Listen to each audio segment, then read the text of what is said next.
Have you ever wondered how legends like Jimmy Page, Dickie Betts, Albert King, Stevie Ray Vaughan, all those amazing players, how they took something so simple as just the basic pentatonic scale and they turned it into pure magic? Well, all these players had these amazing signature phrases. I'm going to show you exactly how you can use these patterns to create some of these archetypal guitar licks that you can incorporate in your playing. So here's the basic idea. When you're playing lead guitar, a lot of the time you're using pentatonic scales, right? There's two ways you can move around in a scale. One is just by going up and down the scale. The second is where you're skipping and jumping over notes to create these kind of bigger intervals. So either stepping up and down the scale or playing intervals within the scale. But one of the best sounding notes is where you're playing the interval of a perfect fourth. So you can get this sound by using what I call curved flattening of the finger. It's like a kind of a mini bar with your finger like this. I mean, just think like Stairway to Heaven. So as he goes down that scale, he toggles back and he flattens this third finger like this. And that's what gives it that kind of staggered feeling of going down the staircase and then back up and down again. So let's look at some legendary examples. If you watch someone like Dickie Betts play,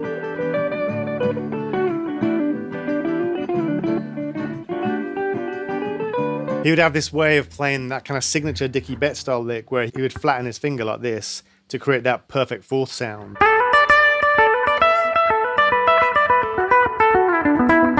So the idea there, say if we're playing, like Jessica, you'd be playing a D major pentatonic scale, like that, and you're going to flatten that finger.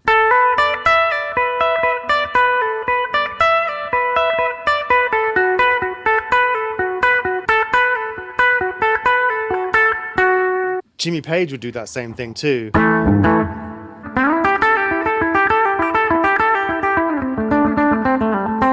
So where you're using those little motifs, where you're toggling across those fourths. So right, that little shape right there, if we're playing in the key of A, that shape right there, that's the sound of a fourth. And then on the B and G strings, it'd be right here.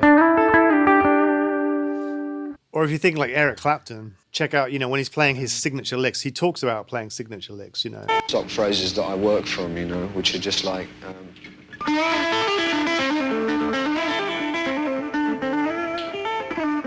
I'll show you something cool here on YouTube that you can do with the videos is just if you go down to your settings right there, just go to playback speed, and then you can go like half speed or whatever you want, and then play those cool licks but at a slower tempo. Like if you look at him playing right there. So if you look at that, right, what he's doing is he's barring across that. So I call this like the mini toggle bar. What you're doing there, it's just like basically when people play in open position. So many songs are in open position because it sounds so cool because you're toggling off the nut. So it just has that resonance of pulling off to the nut. Or if you're playing in the key of G.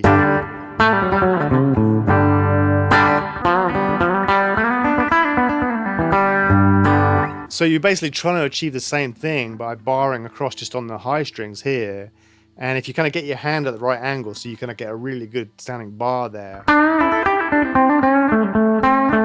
So if you listen to Clapton right there.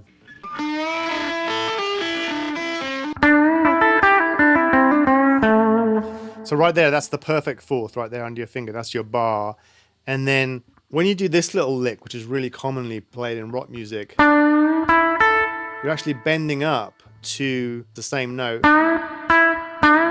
So those two notes are kind of synonymous. You're kind of bending into it. That little bend there is kind of part of this same sound here. And really what you're doing is you're outlining the sound of the root chord.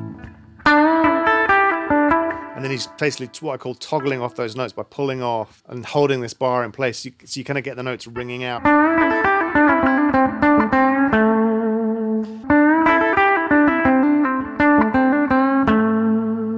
Or if you listen to players like Albert King or Stevie Ray Vaughan, the signature Stevie Ray Vaughan lick is just based around that idea. He's holding down that little mini toggle bar and then dancing around those notes.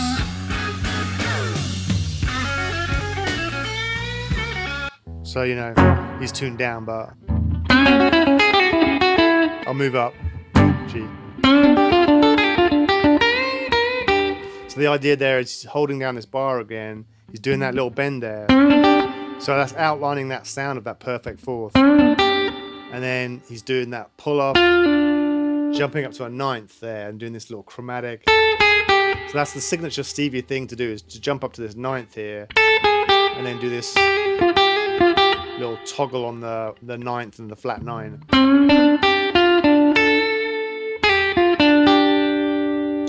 Or Albert King would do the same type of thing.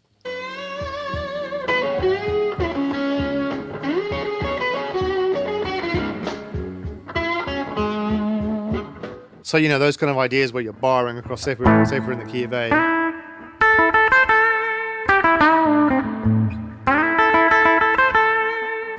So, what you can do to practice that is just try getting some of those intervals in there. Try playing a basic pentatonic lick, just going down the scale there. For example,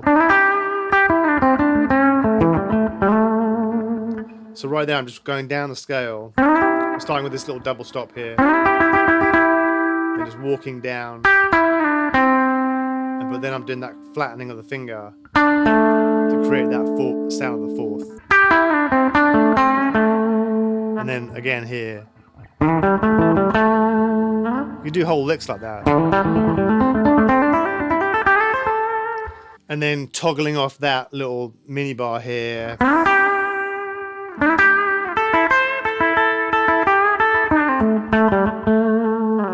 So there's a ton of cool licks you can play just by holding that little bar down there and playing the notes against it. And part of it too is when you're playing pentatonic scales, there's certain notes that kind of have more of a static feel, which would basically be usually the root note and the fifth. I mean, you can do things with those, but they tend to be the more static notes, whereas the other three notes in the scale, the minor third, the fourth, and then the seventh, are kind of infinitely flexible, slidable, movable notes. So that third there, whenever you hit that third, you can bend it, you can hammer around it.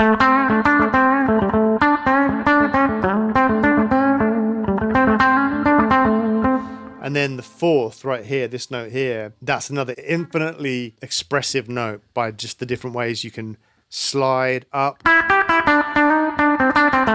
or slide down or slide back and forth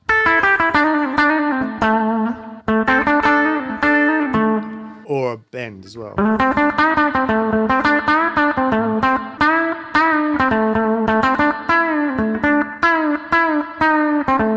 So many cool sounds in between the cracks of the frets there. And then the seventh as well, the same sort of thing. Like you can do these big bends where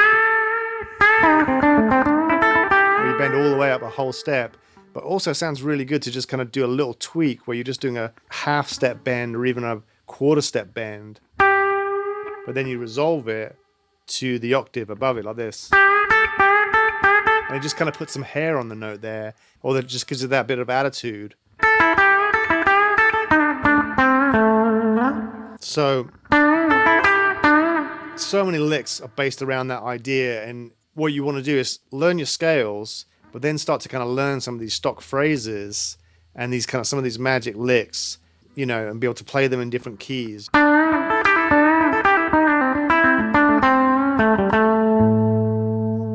So as you're working out your licks, try kind of paying some attention to like what are the steps and what are the skips inside the pentatonic scale. You can do the same thing with other scales, mixolydian, major, minor scales as well, but it's quite easy to start with the pentatonic scale and you can really make it sound musical fast.